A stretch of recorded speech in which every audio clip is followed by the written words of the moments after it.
बांझपन की जो इलाज होती है वो काफ़ी महंगी होती है और महंगी होने के साथ ही साथ इसमें कोई श्योरिटी नहीं होती है कि आपको बेबी कंसीव ही हो जाए। लेकिन कंसीव करने का जो सबसे बेहतर तरीका होता है वो होता है आप अगर नेचुरल कंसीव करें तो इससे ज़्यादा बेहतर और कुछ भी चीज़ें नहीं होती हैं। अब बहुत सारे लोग बहुत सारे उपाय करते हैं, बहुत सारे ट्रिक अपनाते हैं, लेकिन कुछ एक छोटी सी मिस्टेक कर देते हैं जिसकी वजह से उनकी प्रेगनेंसी डिले हो जाती है। होता क्या है कि कई बार उनको सर्विक्स ही नहीं पता होता है कि सर्विक्स क्या होती है, ओव्यूलेशन क्या होता है, क्योंकि सर्विक्स और ओव्यूलेशन में बहुत ही बड़ा कनेक्शन है। अब अगर सर्विक्स की माउथ की बात की जाए यानी कि बच्चेदानी की मुंह की बात की जाए और ओव्यूलेशन की बात की जाए तो इन दोनों में इतना बड़ा कनेक्शन इस वजह से होता है क्योंकि जब महिला के शरीर से अंडा रिलीज होता है वही वो सही समय होता है जिस समय उनको पति के संपर्क में जाना चाहिए और उसी टाइम पे उनका गर्भधारण की प्रक्रिया शुरू हो जाती है और अगले महीने आपको गुड न्यूज़ आ जाती है। लेकिन अगर महिला का ओव्यूलेशन ही नहीं हो रहा है, सही टाइम पे उनके हार्मोन बहुत ही बिगड़े हुए हैं,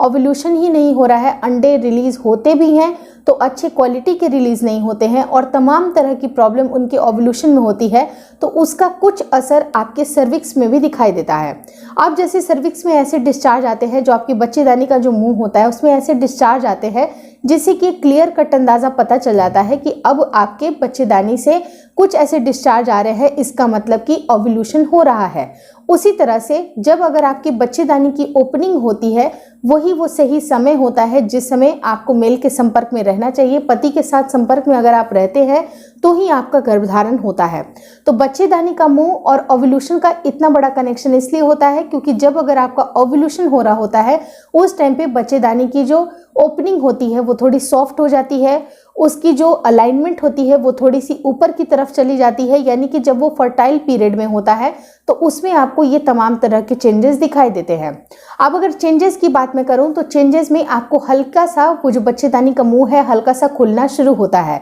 वो भी ओव्यूलेशन के 2-3 दिन पहले से लेके 2-3 दिन बाद तक इसकी ओपनिंग होती है और इसी ड्यूरेशन में अगर जो महिला है अगर मेल के संपर्क में रहती है तो ही उनका गर्भधारण हो जाता है। अब होता क्या है कि अगर महिला का बच्चेदानी का मुंह ही खुला हुआ नहीं होगा तो चाहे उनका ओव्यूलेशन हुआ हो या नहीं हुआ हो उससे कोई फर्क नहीं पड़ता है। जब तक मेल के सेल्स हैं उनको अंदर एंट्री ही नहीं मिलेगी तो आपकी प्रेगनेंसी कैसे रुकेगी। तो सबसे ज़्यादा ज़रूरी है कि जब अगर आपके शरीर में ओव्यूलेशन होगा आप ओव्यूलेशन के कुछ सिम्टम्स को पकड़िए, समझने की कोशिश करिए और ओव्यूलेशन के कुछ सटीक सिम्टम मैं आपको एक नट सेल में उनके आइडियाज़ दे रही हूँ कि जब अगर महिला का पीरियड आता है पहला दिन से लेके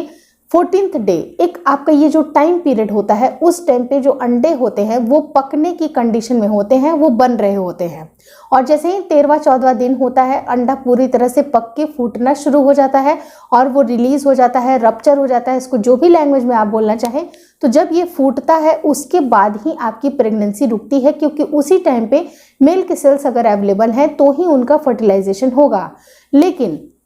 अगर अंडा नहीं निकला है या फिर उसकी साइज़ अच्छी नहीं है या फिर सही टाइम पे आपका अंडा निकल ही नहीं रहा है तो आपकी प्रेगनेंसी रुकने में प्रॉब्लम होती है। तो ऐसे केस में आपको समझने की ज़रूरत है कि जिस दिन आपका पीरियड आता है उसके करीब 10 दिन के बाद से आपको ट्राई करने की ज़रूरत है और 20वें दिन तक आपको ऑल्टरनेट डे पे ट्राई करना है, यानी कि एक दिन छोड़ के एक दिन आपको रिलेशन ज़रूर मेंटेन करना है। अब ऐसे केस में बच्चेदानी का मुंह आपको बहुत हेल्प इसलिए करता है क्योंकि जब अगर आपके शरीर से अंडा रिलीज होता है उसी टाइम पे बच्चेदानी की जो ओपनिंग होती है, मुंह की ओपनिंग, वो वहां से स्टार्ट होती है। अंडा निकलने के छोटे छोटे से संकेत यहाँ पर मैं डिस्कशन करने वाली हूँ। जैसे कि अगर आपके शरीर से अंडा रिलीज होता है तो कुछ ऐसे डिस्चार्ज होते हैं जो कि बिल्कुल चिपचिपे पदार्थ के होते हैं, बिल्कुल आपको उसमें कोई फाउल स्मेल नहीं होती है। अंडे की जो एग वाइट होती है उसकी कंसिस्टेंसी जैसा एक लिक्विड डिस्चार्ज होता है जिससे आपको क्लियर कट अंदाजा मिलता है कि अब आपके बच्चेदानी की ओपनिंग हो गई है। जो बच्चेदानी का मुंह होता है वो खुल चुका होता है क्योंकि उसी टाइम पे जब अंडा रिलीज होता है उसको डिस्चार्ज करने के लिए भी ये ओपनिंग होती है और ये डिस्चार्ज भी इतना ज़रूरी होता है क्योंकि जब अगर मेल के सेल्स की एंट्री होती है तो जब आप उसे स्ट्रेच करके देखिएगा जो आपका डिस्चार्ज होता है तो वो ऐसे करके स्ट्रेच करके उसमें एक तार बनती हुई सी आपको दिखाई देगी। जब एक तार बनती हुई सी दिखाई देगी तो वो एक रास्ता मिलता है, जो मेल के सेल्स होते हैं उनको एक रास्ता मिलता है ताकि वो जल्दी से जल्दी फैलोपियन ट्यूब तक पहुंचकर आपके एग को फर्टिलाइज कर दे। उसी तरह से दूसरे अगर सिम्टम की बात की जाए तो दूसरा सिम्टम भी बहुत इंपॉर्टेंट है। आपकी बॉडी के टेम्परेचर में हल्का सा इंक्रीमेंट आएगा, आपकी बॉडी के टेम्परेचर में थोड़ी सी बढ़ोतरी आएगी। साथ ही साथ आपका थोड़ा लिबिडो भी बढ़ सकता है, जैसे कि आपको बहुत ज़्यादा इच्छाएं करेंगी आपके हस्बैंड के साथ जाने में। तो इस तरह के जो चेंजेस अगर आपके साथ आते हैं, आपके थोड़े मूड में भी परिवर्तन आता है, जैसे कि आपको काफ़ी अच्छा खुशी का अनुभव होता है, तो इस तरह के चेंजेस अगर आपकी बॉडी में आते हैं तो आपको समझ जाना चाहिए कि इस टाइम पे अंडा रिलीज हुआ है। और जिस टाइम पे अंडा रिलीज होता है उसके 2 दिन पहले से लेकर 2 दिन बाद तक भी बच्चेदानी की मुंह की ओपनिंग होती है। फॉर एन एग्जाम्पल, अगर 13वें से 14वें तारीख तक अगर ओवल्यूशन हुआ यानी कि अंडा निकला,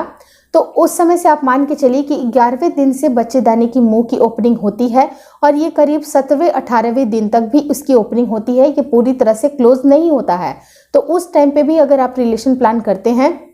और जब भी अगर मेल के सेल्स अवेलेबल हैं और जब भी अगर फीमेल का एग वहाँ पर प्रेजेंट है, अगर उन दोनों का फर्टिलाइजेशन हो गया तो डेफिनेटली आप गर्भ धारण कर सकते हैं। तो ये है पूरी की पूरी जानकारी कि आप सर्विक्स के माउथ यानी कि जो बच्चेदानी का जो मुंह है उसकी कनेक्शन आप ओवल्यूशन से कैसे जोड़ते हैं और ओवल्यूशन से आपको कैसे समझ में आएगा कि कब बच्चेदानी का मुंह खुला है। यानी कि अगर वाइस एंड वर्सा दोनों ही चीज़ों की अगर मैं बात करूं तो जब आपके बच्चेदानी का मुंह खुलता है उसी टाइम पे अंडा निकलता है, या तो फिर यूं कहें कि जिस समय अंडा रिलीज होता है या निकलने की संभावनाएं होती हैं उस टाइम पे बच्चेदानी की ओपनिंग होती है। तो आप इन बातों को समझ के रिलेशन ज़रूर प्लान करें, क्योंकि पूरे महीने रिलेशन प्लान करने से आपकी प्रेगनेंसी नहीं रुकती है, बल्कि सटीक वो फर्टाइल टाइम पे अगर आपने रिलेशन रखा तो ही आपकी प्रेगनेंसी रुकती है। अधिक जानकारी के लिए जो भी आपके मन में क्वेरीज रहते हैं प्लीज़ कमेंट डाउन ज़रूर करिएगा और मुझे इंस्टाग्राम पे और फेसबुक के पेज को लाइक करना बिल्कुल ना भूलें। Thank you so much for watching twins my world.